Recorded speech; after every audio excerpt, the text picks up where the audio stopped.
नमस्कार दोस्तों, स्वागत है आपका स्टेनो गुरु यूट्यूब चैनल में। दोस्तों आज की वीडियो हम लोग प्रैक्टिस करेंगे 170 शब्द प्रति मिनट की स्पीड से डिक्टेशन का अभ्यास करेंगे, जो कि आपके पार्लियामेंट रिपोर्टर के लिए बेहद लाभकारी होगा। दोस्तों जैसा कि आपको पता है कि लोकसभा में 160 शब्द प्रति मिनट की स्पीड से डिक्टेशन बोला जाएगा, तो तैयारी आपको 170 180 की करके जानी है, जिससे वहाँ पे कोई प्रॉब्लम ना हो। इसका पीडीएफ दोस्तों आपको हमारे टेलीग्राम पर मिल जाएगा। टेलीग्राम का लिंक वीडियो के डिस्क्रिप्शन में दिया गया है। अगर आप हमारे लिंक या ग्रुप से नहीं जुड़े हैं तो आप गूगल प्ले स्टोर से स्टेनो गुरुजी सर्च करके गूगल प्ले स्टोर से टेलीग्राम डाउनलोड करके उसमें स्टेनो गुरुजी सर्च करेंगे तो भी आप हमारे ग्रुप से जुड़ जाएंगे, और वहाँ से पीडीएफ डाउनलोड करके अपना मैटर चेक करके बताना कि कितनी मिस्टेक आ रही है। इसके अलावा दोस्तों अगर आप डेली डिक्टेशन चाहते हैं तो आप चाहें तो हमारे चैनल का मेंबरशिप ले सकते हैं, हमारे पेड ग्रुप को ज्वाइन कर सकते हैं। अधिक जानकारी के लिए आप हमें मेल कर सकते हैं। हमारी मेल आईडी है studyforstenographer@gmail.com। तो ज़्यादा समय न लेते हुए चलिए स्टार्ट करते हैं। उससे पहले अगर अभी तक आपने मेरे चैनल को सब्सक्राइब नहीं किया है तो प्लीज़ सब्सक्राइब करके नोटिफिकेशन बेल ऑन रखना, जिससे इंपॉर्टेंट वीडियो आपसे मिस ना हो। रेडी? 5 second start. अध्यक्ष महोदय, मेरे विचार से हम लोगों को राज्य मंत्री जी का कृतज्ञ होना चाहिए, जिन्होंने इस प्रश्न पर सरकार के रवैये से संबंधित एक वक्तव्य पढ़ते हुए चर्चा आरंभ की है। जहां तक सरकारी वक्तव्य का प्रश्न है, उसमें उसकी अपनी नीति निहित है, उसमें उसका अपना संदेश है, जिस पर यह देश तथा पूरा विश्व ध्यान देगा। किंतु मैं चाहता हूं कि यह वक्तव्य और अधिक गहन और अधिक सुस्पष्ट और अधिक सुसंगत और अधिक विरोधात्मक होता, ना कि इतना अधिक सरकारी भाषा से परिपुष्ट। इतना कहने के बाद महोदय, इस सभा में भाषण देते समय तथा उस कहानी की भाषा सुनते हुए मुझे अत्यधिक दुख है कि अत्याचार और तानाशाही के विरुद्ध संघर्ष करने वाली मानवीय आत्मा की महान वेदी पर किस प्रकार हमला किया गया, उसे किस प्रकार बर्बाद किया तथा अपवित्र किया गया। किंतु यदि रंगभेद नीति अपनाने वाले दक्षिण अफ्रीका के राष्ट्र यह सोचते हैं कि महात्मा गांधी की उस आत्मा को मारा जा सकता है, जिस आत्मा के कारण करोड़ों भारतीयों को स्वतंत्रता प्राप्त हुई, जो आत्मा आज भी मानव मात्र की स्वतंत्रता के दीवानों के लिए मशाल का काम करती है, जिस आत्मा के बारे में जब एक बार जवाहरलाल नेहरू ने कहा था कि यह आत्मा रूपी सूर्य आज से 1000 वर्ष बाद तक भी, जब हम सब नहीं रहेंगे, चमकता रहेगा, तो यह उनकी बहुत बड़ी भूल होगी। यह आत्मा कोई और नहीं, महात्मा गांधी की पुत्रवधू सुशीला गांधी हैं, जो 50 वर्ष तक वहाँ रही थीं, जिन्होंने इस बात को प्रत्यक्ष रूप से देखा कि यह काम काले लोगों का नहीं था, अपितु काले लोगों में घुसे हुए कुछ ऐसे गुंडों का था जो आश्रम में घुस आए थे। रंगभेद के विरुद्ध जो अभियान छेड़ा गया था, उनका कार्य उससे सर्वथा भिन्न था।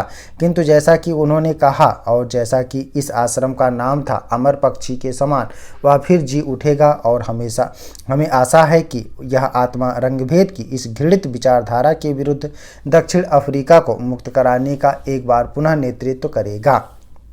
महोदय, एक विचार से महात्मा गांधी के आश्रम के लिए उन्होंने जो कुछ भी किया है, उसके प्रति हम लोगों को उनका कृतज्ञ ही होना चाहिए। यदि कोई चिन्ह अवशेष है तो निश्चित रूप से यह एक ऐसा चिन्ह है जिसने अफ्रीका के रंगभेद साम्राज्य को आज एक जानवर के समान बना दिया है। वह अपने को बनाए रखने के लिए सभी प्रकार के हथकंडे अपना रहा है और नीचता पर उतर आया है। महोदय, दक्षिण अफ्रीका का आज का चित्र क्या है?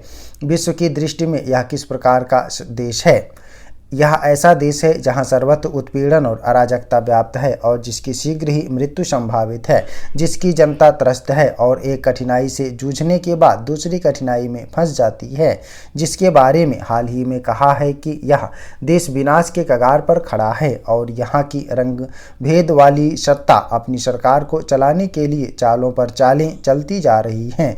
यह वह जगह है, जैसा कि मेरे मित्र ने कहा था, उस देश के 73% लोगों को भेज दिया गया है। यह कुल 13% जल विहीन मरुस्थलों की मरुभूमि है। यह भूमि नहीं है, जल विहीन मरुस्थल है। श्वेत व्यक्ति कितने प्रतिशत हैं? मेरे पास आंकड़े तो नहीं हैं, किंतु मुझे पता है कि उनकी संख्या लगभग 40 या 50 लाख है, अर्थात 15%। वहाँ की आबादी के ये 15% लोग दक्षिण अफ्रीका के मूल निवासी हैं। ये वे लोग हैं जो वहाँ जाकर बस गए हैं, वे लोग लुटेरे हैं। इन 15% ने उस देश के लोगों से उनकी भूमि छीन ली है, और दक्षिण अफ्रीका की 80% सर्वोत्तम भूमि इनके पास है। उन्होंने उस देश में काफ़ी शासन कर लिया है। साम्राज्यवाद के दौरान, उपनिवेशवाद के दिनों में उन्होंने उस देश पर शासन किया। महोदय, जहां तक बंधुआ मजदूरी की समस्या का संबंध है, यह भी अनुसूचित जातियों की सामाजिक तथा आर्थिक समस्या से संबद्ध है। एक माननीय सदस्य कह रहे थे कि उड़ीसा के लोग टिहरी गढ़वाल गए हैं और वे वहां बंधुआ मजदूरों के रूप में रह रहे हैं। चूंकि वे लोग गरीब हैं, ठेकेदार उन लोगों को उड़ीसा से उस स्थान पर ले गया है और उन्हें कम मजदूरी देता है। उन्होंने ठेकेदार से समझौता किया है क्योंकि उन्हें उड़ीसा में पर्याप्त मजदूरी अथवा रोजगार नहीं मिलता था। अन्य क्षेत्रों से भी लोग काम करने के लिए एक स्थान से दूसरे स्थान को जाते हैं, किंतु जैसा आप सब जानते हैं, सरकार को अब बंधुआ मजदूरी की समस्या की पूरी जानकारी है। हमने इस समस्या पर पंचवर्षीय योजना में भी ध्यान दिया था और वर्तमान योजना के दौरान उन बंधुआ मजदूरों को जिन्हें ठेकेदारों की गुलामी से मुक्त किया जाएगा, उनका पुनर्वास किया जाएगा। इस उद्देश्य के लिए योजना में पर्याप्त धन रखा गया है। यद्यपि इस काम को श्रम मंत्रालय देखता है, किंतु बंधुआ मजदूरों की पहचान, उनकी मुक्ति तथा उनका पुनर्वास राज्य सरकारों का काम है। मैं इस बात से सहमत हूं कि यह हम सभी के लिए लज्जा की बात है कि बंधुआ मजदूर अभी भी हमारे देश में हैं। यद्यपि कानून के द्वारा हमने बंधुआ मजदूरी का उन्मूलन किया है, कानून इसकी अनुमति नहीं देता, किंतु इन गरीब लोगों का अभी भी इनकी आर्थिक स्थिति के कारण ठेकेदारों द्वारा शोषण किया जाता है। कुछ माननीय सदस्यों ने अनुसूचित जातियों के शैक्षिक विकास के प्रश्न को उठाया है। मैं यह मानता हूं कि अनुसूचित जातियों में शिक्षा का प्रतिशत कम है और अनुसूचित जनजातियों में और भी कम है। यदि हम इस वर्ग को शिक्षा प्रदान कर सकें तो केवल तभी समाज में वास्तविक परिवर्तन आ सकता है।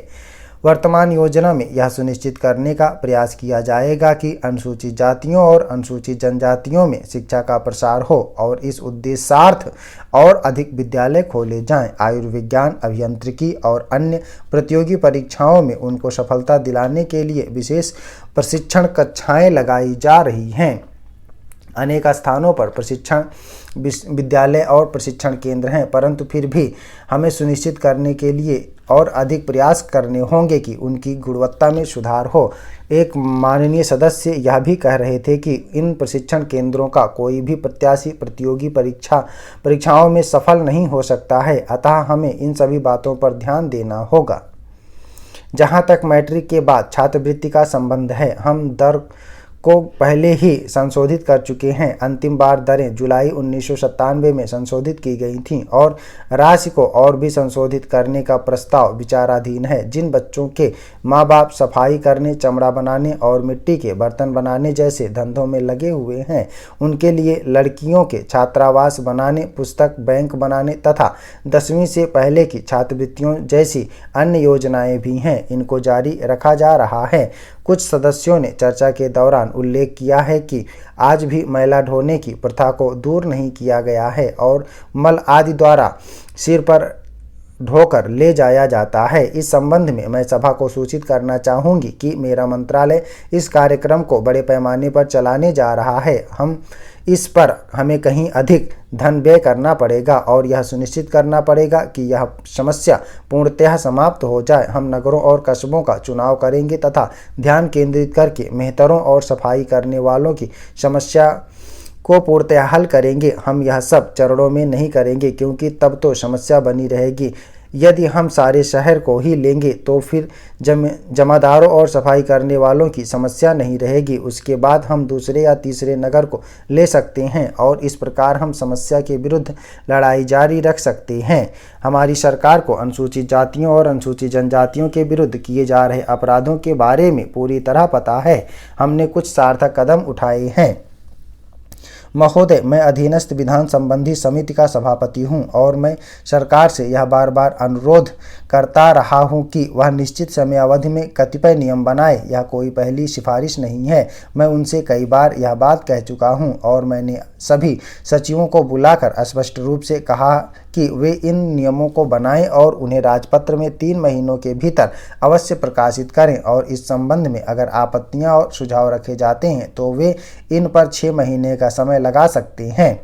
महोदय, अगर आप कुछ रिपोर्टों का अवलोकन करें तो देखेंगे कि कुछ मामलों में तो 8 वर्ष का समय लगाया गया है। माननीय मंत्री यह बताने को तैयार नहीं है कि ऐसे अभी कितने अधिनियम हैं जिनके बारे में नियम नहीं बनाए गए हैं।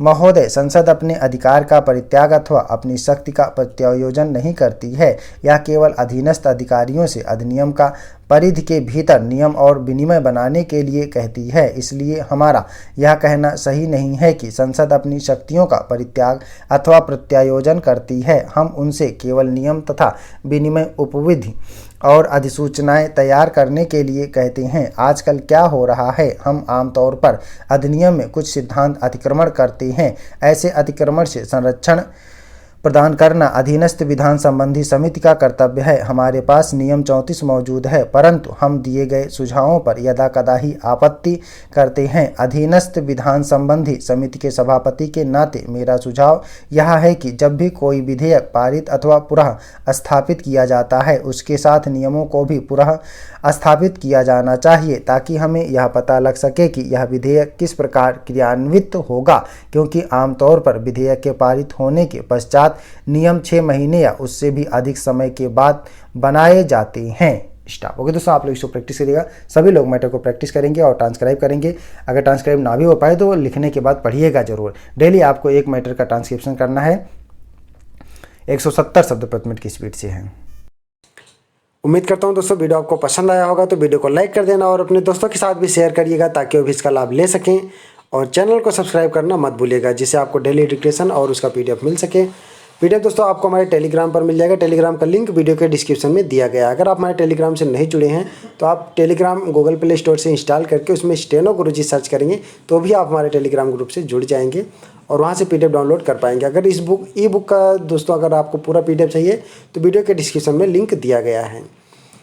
और दोस्तों अगर आप डेली डिक्टेशन चाहते हैं तो आप चाहें तो हमारे चैनल का मेंबरशिप ले सकते हैं या हमारे पेड ग्रुप को ज्वाइन कर सकते हैं। अधिक जानकारी के लिए आप हमें मेल कर सकते हैं। हमारी मेल ID है studyforstenographer@gmail.com। तो वीडियो को पूरा देखने के लिए धन्यवाद। Thanks for watching. जय हिंद, जय भारत।